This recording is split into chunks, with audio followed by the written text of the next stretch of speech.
Dr. Joe Frager here. Again, this is the annual dinner for American Friends of Ateret Cohanim, Jerusalem Chai. We have Ambassador John Bolton with us 2 days in a row. That's a record. I like that record. We should keep doing this. Keep meeting like this. In any case, the big question was about Jerusalem.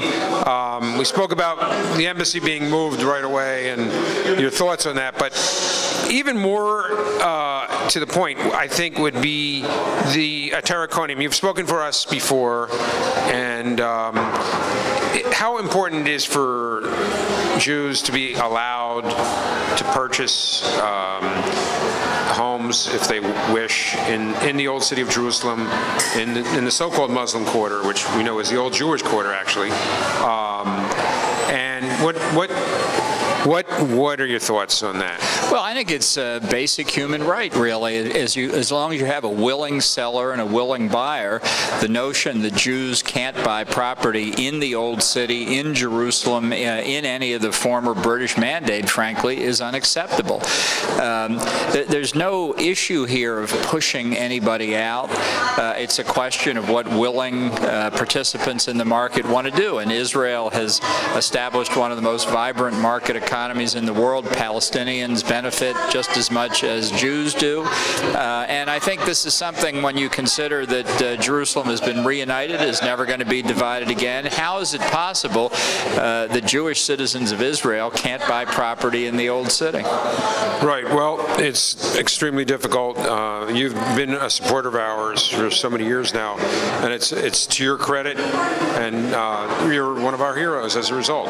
There's no question. Thank you. You know, when I first heard, before even speaking here at the dinner, about this project, people said, well, you know, it's very controversial.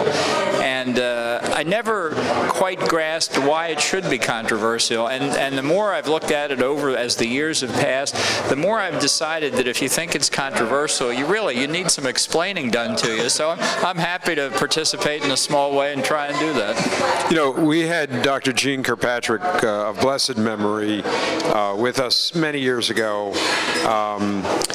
And she had the same reaction when she heard about the organization. She first thought it was the Jerusalem Foundation of Teddy Kolleks. That's who she thought we were initially. And then she looked into it a little bit, and she found out that we were not the Jerusalem Foundation, but we were the Jerusalem Chai, or American Friends of Ateret Cohanim. And she loved us.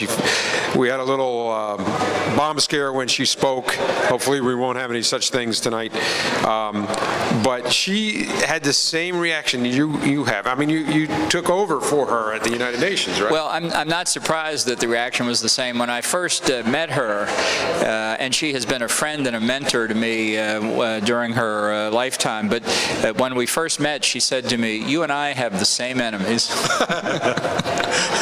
But she was such a wonderful. I remember the dinner. It was at the Hilton, like yesterday, and it's so wonderful to have you, be participating and speaking and keynoting, and it's a pleasure for the Jewish people, really. An honor, pleasure, and a privilege. It's an honor for me. Absolutely.